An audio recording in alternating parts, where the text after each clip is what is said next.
I got Spyro 2 for Christmas one year, and I got a Prozac CD the same year. Simon and Milo for the Americans. And so I have all of these memories of listening to Prozac and playing Spyro 2. And that's really the last time that I got into a platformer like this. Like I said, outside of like the occasional Mario game, which I kind of have in my own head put into its own category because Mario games tend to play differently from other typical platformers. Mm-hmm. Yeah.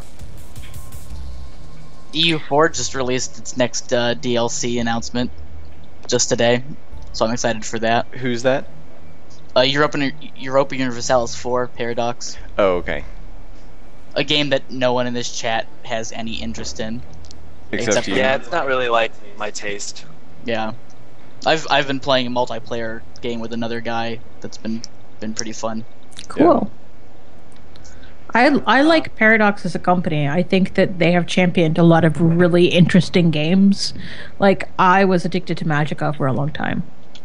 Magic 2 should be coming out soon too. I'm kind of stoked for that because the thing that ended up eventually killing my interest in Magicka 1 was just how buggy it was. As say, it's buggy as all get out. Yeah. Yeah, and I mean, it was just some of the stuff was ridiculous. Like, we ended up getting stuck on a boss where it was like we were on top of an island and there was winds blowing around, but the hitboxes on things weren't set correctly, and the edges of the island weren't actually the edges of the island.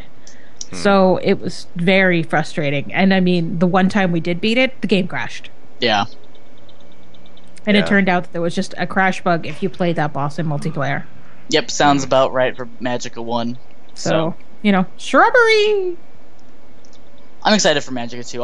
I have never played Magicka 1. I've seen a lot of people play it, but I'll probably get Magicka 2. Yes, I hope that I get it as well, so. I'm sad Wizard Wars didn't do as well as people were hoping. Yeah. It was fun. I'm trying to remember. Does Paradox publish the King's Bounty games now, or am I thinking of somebody else? I have no idea. Okay. They do a lot of publishing, so. They publish Teleglitch.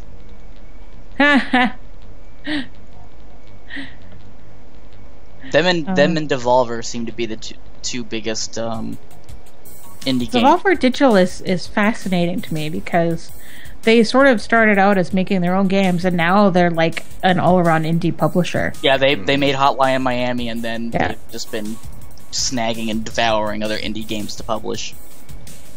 I mean, I'm stoked for them because, I mean, I have one particular client that people come to them and it's like, hey, I'm an indie developer. Can you help me get my game published? And I mean, I have to tell people, well, no, because it's not something that particular client is set up to do. You do sort of need to have a specific tool set and relationships with the right people in order to become an indie developer. And I mean, they could do it. They just aren't in a position where they're ready to at the moment.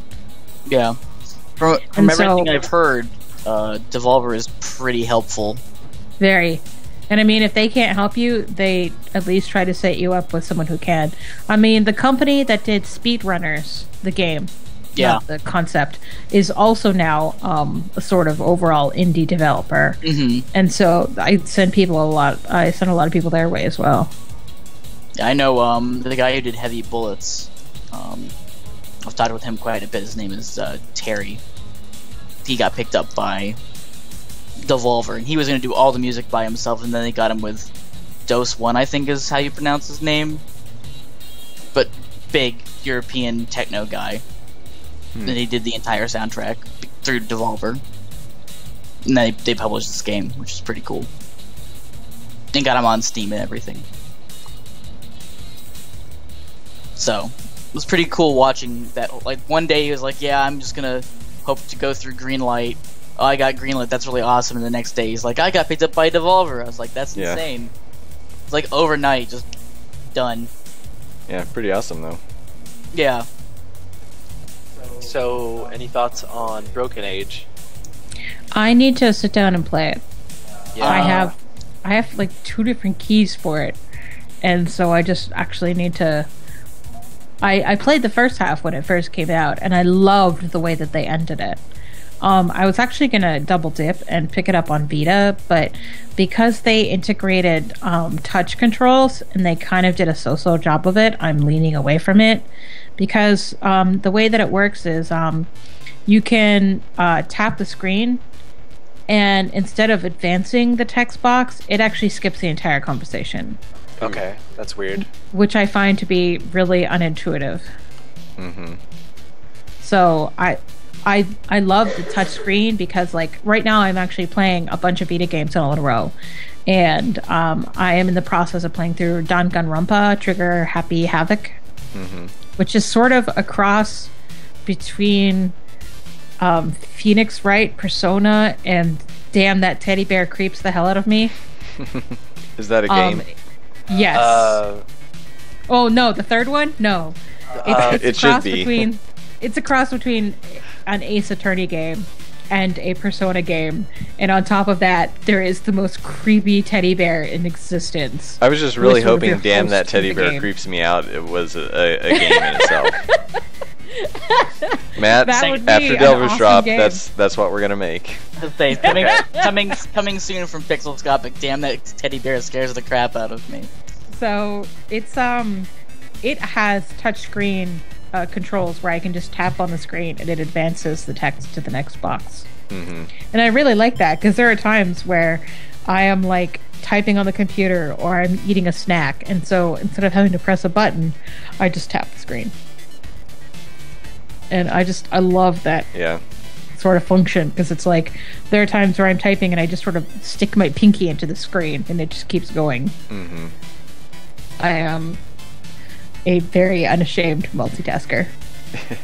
Whereas I prefer to just like, and this means I basically don't play games as often as I would like to, but I like to just sit down and that's all I'm doing and just focus. Like it's really hard for me to enjoy things in the same way if I can't do just that one thing.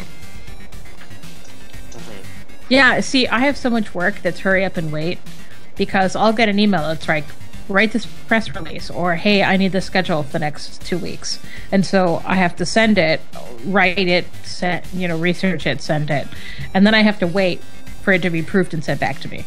And that could be 5 minutes, that could be an hour and a half, and so I have all of this time where I'm sort of waiting, and I have to I mean, I could sit in front of the computer and sort of twiddle my thumbs, but realistically, I want to be able to jump into a game that I can then quite easily jump back out of. Yeah, that makes sense. And the interesting thing that I've sort of been doing this year is I, over the years, have just sort of developed a massive backlog. Yes. I did really good last year. So for 2014, I really sort of pressed myself that I was only going to buy a game when I was going to immediately play it. And for the most part, I did. And I think I finished about 60 games last year. Wow, jeez. That's quite a few. So, yeah. Well, I mean, bear in mind, my work is all hurry up and wait, so I get a lot of time to play games during the day when most people aren't working. And so, this year I decided, I was like, let's see how big my backlog is just for fun. And without even blinking an eye, I listed off 100 games that I either hadn't started, hadn't finished, or wanted to replay. And I was like, you know what? This year, I'm going to really restrict the amount of games that I'm going to buy. And instead, I'm just going to focus on my backlog. And so that's actually what I've been doing. And I've finished, I don't know, close to 10 games at this point. So I'm finishing fewer games than I have in previous years, but I'm also enjoying them a lot more. And I also sort of jumped into a lot of games that were sort of non-ending. So, like, I play Final Fantasy Record Keeper on my iPad, which doesn't have a specific ending. It's basically the active time battle system in very small chunks. Yeah. I haven't jumped on that one yet. I actually just recently played through that Steven Universe game, which actually turned out to be a lot more fun, but like it was definitely oversold, I guess, by the general populace. Fair enough. I haven't gotten into the Steven Universe sort of world, so I think because I know I would get seriously sucked into it. Oh, that was my problem. It's what scares me about Adventure Time. which I'm actually like way behind on that. The only reason I started watching Steven Universe was because like they had this character that looks eerily similar to the Rogue.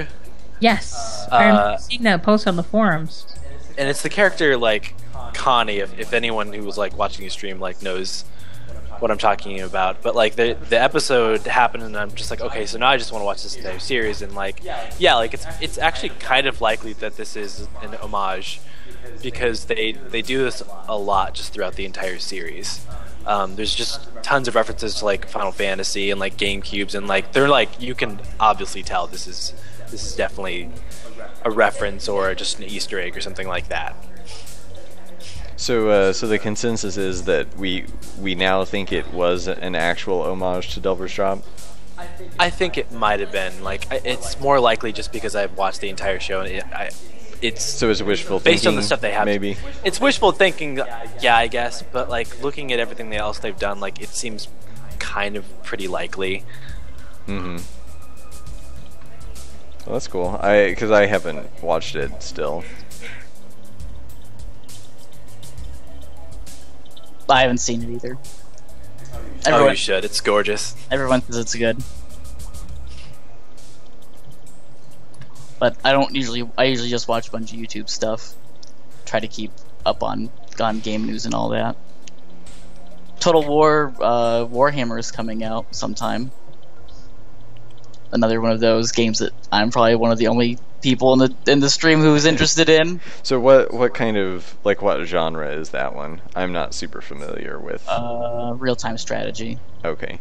Because, yeah, like, I would really like to get back into real-time strategy. It's sort of my lost love. Like, I played it, well, I played, like, Warcraft 2 a ton, and I beat it on orcs and almost beat it on humans, and for some reason got out of it, or, probably just high school or something, was busy with other stuff. But it really, like, since then I haven't played real-time strategy, and I've always like have this yearning to get back, but it's like I've missed so many games. I'm kind of like, where do I even start? Like, what do I even pick up and play? Sins of a Solar Empire is pretty good. Yeah, I heard about that a bunch. Well, which is probably several years ago now. It's more 4K than real time, but it's a blend. You mean 4X or? Yeah, 4X. Sorry, yeah, it's more 4X and 4 than real time, but it's got a blend. I really like it. Games take forever, though. Yeah. Yeah. I've never played a single player. It doesn't really have a good single player, but I really enjoy the multiplayer, and I think we had a 14-hour game once. Yeah. It was just it got to the point that it was like it wasn't even fun. We're just like, we just need to beat the game. Yeah. And every time we tried, it was like, nope, not gonna beat it this go around. So we at some point it just got to the point where the computer would send ships at us, and we'd just be staring at the screen like eating dinner. Like we just left to go get food and let the game run. Yeah. It's like like that guy who had a Civ game running for 10 years or whatever, and the world devolved into chaos and war. Yeah, or did you guys see the Perfect World from SimCity? I think 2000. The guy spent like 5 years writing charts and diagrams to make the utopian society, but it turned out life expectancy was like 50. Huh. And when people were like, "Why is it so low?" He's like, "A long life isn't necessary for a healthy city." Like real supervillain type stuff. Well, at least he was acting out his supervillain tendencies in SimCity rather than the real world. Yeah. In his defense, though, like that is kind of why Social Security doesn't work anymore. Let's not get into politics. That's why I stayed out of the Broken Age discussion. It's a minefield. I like Psychonauts. Tim Schafer. Oh god, I love Psychonauts. I think. Oh man, I'm trying to separate myself from Tim Schafer games and the games that were like him. Was Maniac Mansion him? Yes, I believe yeah. so. Okay. But it was also It was LucasArts, Okay. and he Did worked he for do- LucasArts. Did he do Day of the Tentacle? I don't think he was on with Day of the Tentacle. I thought he and Ron Gilbert both worked on both of those, but maybe He might have. I know Ron because Okay. I listened to a podcast where Ron Gilbert talked about like Maniac Mansion and Day of the Tentacle was kind of a sequel to Maniac Mansion, or am I getting confused? You're right. Because Yeah. I kind of missed a bunch of those adventure games back in the day. The And cave. and I mean that's the thing that kind of bumps me out. It's like my experience other than that was like I picked up a magazine that had some PC demos in them, and so I played like 5 minutes of Grim Fandango. Yeah. So I actually need to go back and It's play on it iPhone now. at some point. Yeah, I know it's all Yeah. sorts of places. It's on Steam. So The cave is really good. I'll say that. That's Tim Schafer and Ron. I've only played like a little bit of that game. Like I couldn't like get myself immersed, but I think it's just because I didn't really like take time to really just really get to know like the whole setting and stuff. Like maybe I played like 3 or 4 hours on it. Yeah, I mean the game. But like the game's pretty art's short. nice. I mean, The art's really good. The game's really short. I mean, it's about an hour and a half. Not a lot of replay value once you play all the characters, which is a shame. But the writing was really snappy, I thought. I like that a lot. So I don't know. I'd buy it on sale. I hate saying that, but it's probably not worth. You know, you have to do the time to money ratio out of a game. Like people say, oh. I've never heard someone say this, but like the hypothetical person saying, "Oh, Binding of Isaac isn't worth $15." It's like I have 300 hours in the game.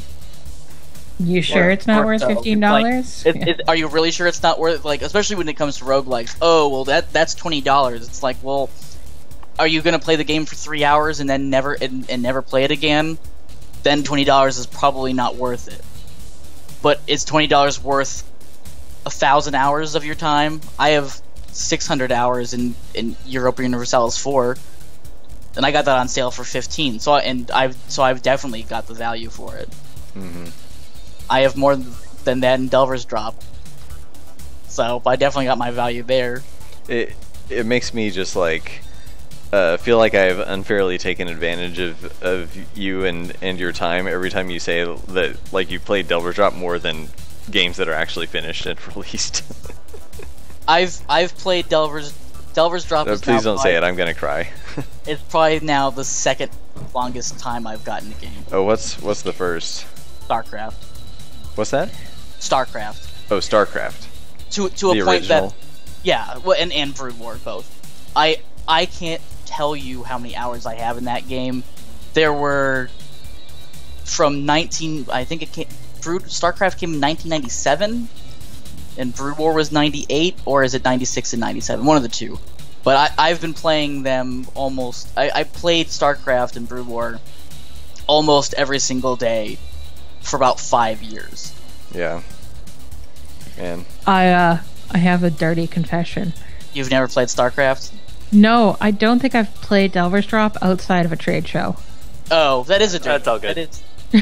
Yeah, I honestly I would probably tell, like, I mean, especially if you have, well, you were just talking about backlogs. I'm like, yeah, just play it when it's released. Like, Yeah.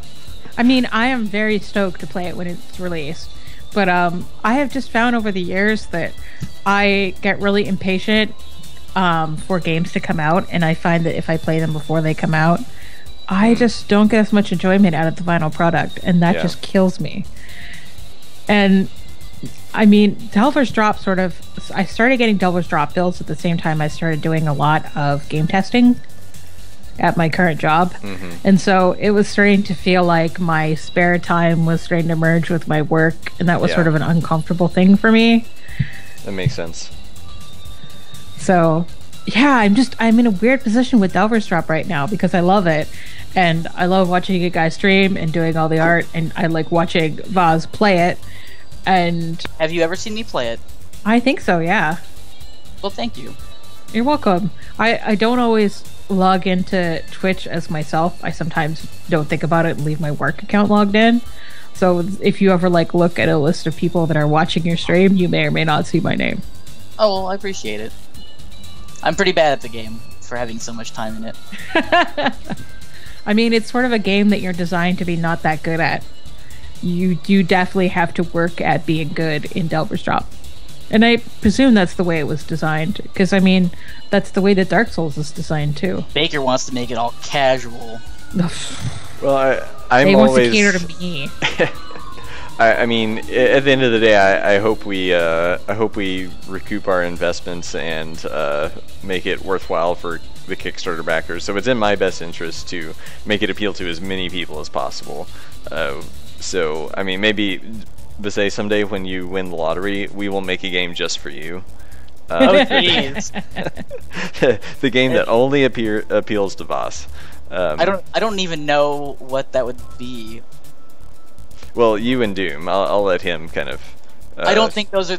I don't think those would be the same game. Oh, okay. So what's the? Well, I don't know that we want to. We can have this conversation later, I guess. I don't know if it would be interesting to anyone but us. I kind of wonder sometimes if Doom actually like makes you like things that you don't actually like. No, not at all. I'm a pretty opinionated guy. Okay. I'm pretty hard to budge on my personal convictions. Ask Doom one day how I feel about open world games, and he'll probably have a volume of stories for you. But he basically made you play Dark Souls, right, and finish it? No. I started Dark Souls, and the stream made sure that I got through it because I probably would have quit otherwise. Okay. Yeah. No. So it was just the fact that you were streaming it and it, like everyone, because I for some reason I was under the impression he was like, no, you have to finish it. No, there were Sorry for throwing you under the bus, dude. There were definitely times where I knew I wanted to play Dark Souls, but I knew if I played it off the stream and off the channel, I wouldn't finish it. Mm-hmm. So it was designed in the way that I knew that if I started it, people would say no, keep going. Yeah. Crystal Caverns is probably the only place in Dark Souls where it was a real serious like, okay, I'm fine, I'm done with this game. Yeah. Because it was just really frustrating. So when you get to that point, enjoy. Okay. Well, the rest maybe of the someday. Game, yeah, the rest of the game is. I mean, there are definitely things in Dark Souls and Dark Souls 2 that I would prefer to be different than the way they are. But you know, then it wouldn't be the game that it is. So I suppose I don't know what it would look like otherwise. So I'm happy it is the way it is, except for the Manus fight. The final, like the true final boss in that whole level is unreasonable, I think. But none of you guys have got there yet, so no one can really back me up. Doom will probably say something on Steam. But yeah, I mean, overall, I'm happy that I finished. I finished it. I haven't 100%ed Dark Souls 2 because I didn't think it was as good a game. It just got to a point where I was like, I finished it, I beat the final boss, and I didn't really enjoy the game the way I enjoyed Dark Souls 1. So are you gonna jump into Bloodborne? No. I mean, first of all, I don't have a PS4, so I wouldn't be able to jump in until I got a PS4, and I'm not going to get a PS4 just for Bloodborne. But a lot of the stylistic choices from Bloodborne are like Dark Souls 2, only more so. Like everything I did not like about Dark Souls 2 is in Blood, and all the things I liked about Dark Souls 2 don't appear to be in Bloodborne. Okay, that's fair. So, and not only that, but I kind of felt burned with the whole way that From Software went about Dark Souls 2. It kind of almost felt like they're like, oh, you guys weren't happy with just one game? Well, here's your stupid sequel. And it's like, don't you want that? Don't you want a community around your games? Don't you want people to want more of your games? And it just very felt the game was like passive aggressively designed to not live up to its own standard. Well, and I mean, I guess there's sort of been that controversy lately about the fact that there's the soft bans in Dark Souls 2. I don't know that. Okay, so here's the idea. If you cheat, and I'm going to air quote that, if you cheat in Dark Souls 2, instead of banning you from online, they put all of the air quote cheaters into their own group, which means it's harder to find people to play with. Okay. And so the problem is that Dark Souls 2 is kind of a busted game. Yes, it is. And so there are two different people that have made two different patches. They're homemade patches, they're mods, that fix things that From Software seems to be twiddling their thumbs about. Particularly, there's like a problem with weapons deteriorating. Okay. And the problem is that all of a sudden people who are running these mods, which they're not cheats, they don't change anything to your advantage, they just make the game playable. All of a sudden all of these people who are using these mods are ending up in the soft banned group. I see. So it sort of became a story because like a whole bunch of larger websites like Kotaku and stuff started reporting about it. Yeah. And then it showed up on PC Gamer and stuff like that. And of course, you get a couple websites reporting about it, and everybody reports about it. So I can explain my problem with Dark Souls 1 to Dark Souls 2. So Dark Souls 1... Do it in 10 words or less. Go. In 10 words or less? Yes. Too many damn ambushes. Too many damn ambushes. I can do it in 5. So, Baker can testify to this. In Dark Souls 1, combat is very slow. And combat is really designed for one-on-one kind of methodology. Having more than one enemy in a combat in Dark Souls 1 is a recipe for bad time. Because you have, every character has a shield, it all is designed around blocking and parrying and dodging and rolling. So, the more people you add to that scenario, the more you're going to come out poorly. So in Dark Souls 2, there are just so many enemies. And it's almost guaranteed that you'll be fighting 3 or 4 people at once, and not every character gets to have a shield anymore. So it's kind of they've kind of taken the design of slow methodical combat and trying to speed it up. Which it's one of those ideas that sounds really good on paper. Yeah, and then adding on to that, all of the HP and all of the damage has been increased because that means difficulty, right?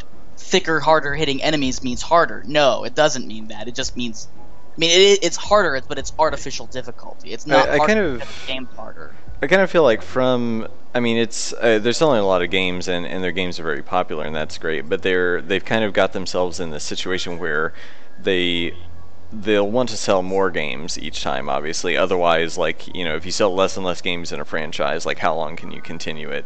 So it's in their best interest to try to sell more, appeal to more people, get more players into it. But that's also contrary to their hardcore fan base, who is going to shout the loudest and ask for more difficulty, or to keep certain kinds of difficulty. So they've got these, I feel like they're I don't know, I hope it sort of stabilizes and they hit the sweet spot and they just keep making these games and figure out kind of a perfect formula. But I just, then if they figure out that perfect formula, does it just turn into Assassin's Creed and it gets tired or something like that? So I think they're in a difficult position, but it's also maybe good for them in the long run that they kind of keep going back and forth from game to game. As much as you may not like Dark Souls 2, at least it's probably not going to get completely stale if they keep trying to change it up. And maybe some of these games will or won't be as successful, but I think I would rather see that and see interesting conversations come out of that than see them just hit this formula and just keep going down that road the way Assassin's Creed seemed to have. I mean, because I kind of stopped playing Assassin's Creed for that reason. Right. I mean, I suppose so, but seeing the trend to Bloodborne, I don't see them trying to rectify this whole situation. It seems that they've looked at what makes a game difficult and they've determined it's something that I don't agree with. And that may just be a personal thing. That could just be a stylistic choice that we're disagreeing on, and that's fine. Things are going to happen like that. But I don't know. Dark Souls 1 just felt like a really solid, good game, and each progressive time they've tried to... And I haven't played Demon Souls. I'm sure people who've played Demon Souls have the exact same argument that I have about Dark Souls. Well, and speaking of, like, so this whole conversation is kind of I feel like where we're going, or where we could go, is like, okay, state of Japanese games, or just state of RPGs in general, and like, what are all of our feelings about that? Because I'm sure Anna Marie will have a lot to say about that subject, probably more so than just talking about Dark Souls for the next hour. RPGs? Yeah, sorry. Well, I feel like I get to cheat when it comes to RPGs, because not only am I the co-owner of RP Gamer, but I do the weekly podcast for RP Gamer, and so I'm hearing about all of the RPG news and discussing it in obnoxiously depth. So are you trying to, like, in a very polite way, say you're sick of talking about RPGs and you don't want to talk about it on our stream? No, I'm saying that I love talking about RPGs. Okay. Let's throw down. The last Japanese RPG that I played that I really liked was Persona 4. Did you play the original one, or did you play Golden? Original. Okay. So I don't know if you knew that there was a remake. Yeah, I knew there was Golden. Yeah, okay. It's fantastic. And I'm excited for Persona 5. I am so stoked for Persona 5. I'm kind of an Atlas fangirl, and in particular a Persona fangirl. I like the whole SMT series, but Persona is definitely my favorite, probably followed by Digital Devil Saga. But I actually have like a Jack Frost tattoo that pretty much is all of my calf. It's about 1.5 feet tall. That's pretty crazy. I am covered in video game tattoos, actually. There's a lot of reasons why I like Persona 4 over just, I thought the gameplay was pretty good. It's Persona 4 is a great package game. If you don't like story intensive games, if you don't like dungeon crawling, then it might be a tough sell for you. I would say you're not gonna like it if you don't like those things. But I mean, for me, it has that fantastic balance between the amount of time that I'm spending playing the story and the amount of time that I'm spending playing the combat system. And I feel like it did a much better job striking that balance than Persona 3 did, although Persona 3 Portable is a little bit better, just because they rejiggered all of the social links. Yeah. If you played as the female. So, but yeah, I mean, I'm playing Danganronpa right now, and before that, I played Akiba's Strip, and I don't know if you guys have heard of this game. I've heard of it, but I wouldn't say I know much about it. Okay, so it's gonna sound really perverted when I explain it to you. Well, great. So just to be clear to anyone who doesn't know, the name is actually is like spelled as if it's supposed to be Akiba's Trip, but the words are crammed together, so it says Akiba Strip, right? Yes. So it's Akiba. That's about as much as Trip, I know. And the S is sort of shared. Yeah. So it's Akiba's Strip. And so the idea is you are part of a group of late high school, early college kids that hang out in Akihabara, and like a good little NEET, you decide that you're going to take this job, which promises rare toys in exchange for a small amount of medical testing. And so you end up being accidentally transformed into a vampire-esque creature that does not suck blood. However, it still has all of the other side effects of being a vampire, in particular photophobia. And so you are going up against other creatures that are sort of this vampire-ish thing. And of course, to beat them, you have to expose them to sunlight. In other words, you have to take their clothes off. Mm-hmm. This sounds like What? the most. This sounds What? like the most Japanese game. So you actually have to run around stripping people. Yep, that sounds. And it's Was this made by what's his name? The guy who made Killer 7. I don't Suda 7. Oh no, I don't think so. it's a different company. Okay. So, yeah, it sounds really bizarre, and it is not titillating in any way because you never actually see what is going on under people's clothes other than their underwear. It sounds exactly Although, like a Suda game. if you get really good, what you can do is you can get a whole bunch of people's clothing really weakened, and then you strip people's, because there are 3 slots: your head slot, your body slot, and your leg slot. If you get a really good combo going where you start stripping multiple people of multiple layers, you can then do a finishing move where you actually do strip off their underwear. However, you don't actually see their body underneath it, because what happens is there's a brilliant flash of light, and then they sparkle as they run away or disintegrate into like- smoke. Yep. Kill censorship or something. Yeah, it's Yeah. very much like. Well, I mean, it sounds almost like a Kill la Kill video game. And so, Totally. I mean, I think the thing that, yeah, and there's tons of collectibles. And because it's in Akihabara, what they did is they actually made it as close to the real Akihabara as possible. So you actually go around and you can go into maid cafes, and you can go into real stores that are in Akihabara. And there are maids that are handing out flyers, and they're actual flyers for real businesses. Mm-hmm. So there's tons of collectibles in the game. Sounds And- almost like World Ends With You with Shinjuku. Yes. Oh yeah, totally. Yeah, absolutely. And so they're like any good harem game, it has multiple endings based on what girl you charm the most. And so the game itself is not hugely long. I would say most people could knock out their first run in about 15 hours.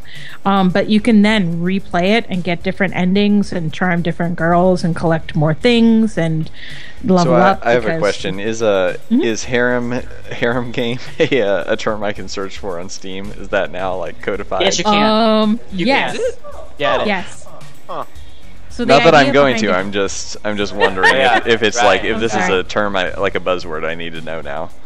So a harem game is a game where you have a single, generally male, main character and women that he socializes with, and at some point there are ways to make the girls like you more or less. Mm-hmm. Fate Stay Night, if you guys are What's is the a opposite? harem game. Yes. So you're a girl and there's a bunch of guys that you're trying to woo. I'm actually playing another game, which is a semi-harem game, which is Agaras Generations of War. And I didn't play it originally on the consoles. I picked it up on PC. I actually think I got it gifted to me at Christmas time. And the idea is there's going to be 6 generations of war, because there are 5 orbs and then the big bad guy. And so in each generation, the main character has to choose a girl that he has a child with, and then you pick up the story when that child turns 18. Doom apparently is a fan of harem games. Yeah, I mean they can be bad, but they can also be really entertaining. Well, I think the term seems like it makes most of these sound way worse than they are. Like they're, I mean, I kind of wish that people had just come up with a different term for it or whatever. Because I mean, it goes back to like what Phantasy Star 2. I don't know if that was the first one, but where you would, you're a warrior, you go through a lifetime, you pick someone to marry and like settle down with, and then your kid continues the story, which is a really cool idea. Like I would love to make a game kind of along those lines, or like Hero Generations, right? Was on Kickstarter and just came out recently, and I backed the Kickstarter but haven't had a chance to play it or anything. But like I really like the idea of like bringing relationships or just kind of a life cycle of of a human being, and like more to their life than just like go fight, kill, defeat evil monster. Like I love that idea, but then to call that a harem games kind of seems off-putting. Yeah. But So the interesting thing is there is sort of a harem aspect in Persona 4 as well. And I don't know if you ran into this, Vaz, but if you get a high, so randomly within a Persona 4 dungeon, every once in a while you run into a floor where there are party members that aren't in your party that have come to sort of hang out and socialize. And if you have maximum social links with one or more of the girls, it can change the things that they say. Is that only in Golden Mix? No, that's in the original game. I don't remember that, but I'm sure it happened. It's a really rare circumstance. And so I haven't played Persona 4 since I moved to Arizona, so it's been 5 years. Oh yeah, totally. So at one point I ended up going into a dungeon and both Chie and Fuka, Chie and now I'm not remembering their names anymore. Naota? Yukiko, thank you. Okay, yeah. So Chie and Yukiko were there, and they're best friends. Yes. And so they made mention about how this dungeon was tidier than most dungeons. And Chie pipes up and goes, yeah, main character's room is also very tidy. It's one of the things I like about him. And Yukiko's like, you're right, his room is very tidy. And Chie's like, you've been in his room? And Yukiko's like, you've been in his room? And yeah, so very sort of awkward silence afterwards for a little bit. Yeah, that's one of those things that doesn't translate well to most Americans. My brother actually lives in Japan. We've had 2 Japanese exchange students, and I did karate for 11 years, so I kind of I've been inundated with the culture, so I understood the whole, girls to your room sort of thing. Yes. Or even just coming to your house, period. Yeah, there's a significance for that, which kind of is lost a little bit on the American audience, but at the same time, I kind of have the feeling that most people that play like a Persona style game have at least some basic understanding of Japanese culture and why that might be important. Yeah, basically just watch Evangelion. You'll probably get everything you need to know. Don't watch Evangelion. Don't watch Evangelion. Oh gosh. Aww. Recuse yourself, sir. I still kind of like Evangelion. Terrible. I'm disappointed. Terrible. I've also been playing a little bit of Codename Steam, which is done by the same company that makes the Fire Emblem games, particularly Fire Emblem Awakening and the new Fire Emblem If that's going to be coming out. And it's fascinating to see the way that they look at American culture, because the guy who leads the team of Steam agents is Abraham Lincoln. Yeah. Okay, it's hilarious. Yeah. It looks really funny. Yeah, and all of the agents are people out of American mythology. Yeah. So there's John Henry, and there's the lion from I don't know if it's the Lion, Witch, and the Wardrobe or Aslan? Wizard of Oz. I'm not really sure which way they were going there. And there's Tom Sawyer and Tiger Lily. So to me it's sort of fascinating, huh? Tiger Lily, that's that's British. Is Peter Pan British? Yeah, Peter Pan's British. My bad. Oh, I should have known that. So basically just like Western culture, but also like American, like things Americans like. Yeah. Yes. So is Aslan. He's British. Okay. Yeah. So it's fascinating for me to see how Japanese culture interprets American folklore. I'm really hoping that there's the George Washington that's on that. It's the YouTube video where it's all kind of animated, like stop motiony. Like, do you guys know what I'm talking about? The George, like, it goes like George Washington. Da da da da da. You know what I'm talking about, Matt. You know every name. Are you talking about George of the Jungle? No, it's like literally. Like, I'm gonna search for it now, guys. Okay. Hey, Matthew, remember last week when Baker didn't understand the NSYNC joke you made? Now, Baker, you understand how we felt in that exact moment. Guess what? It's gonna be me. See? My girlfriend had to explain that to me. Oh man, I post that every year on Facebook, and people are like, I don't get it. Okay, guys, here we go. Do you have a link? It's on the stream right now. Okay.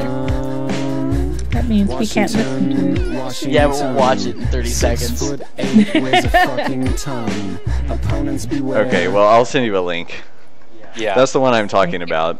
It's It's just called George Washington on YouTube, so I don't know if people like if it goes by something else.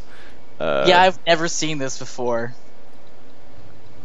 Where did I lost my Skype window apparently.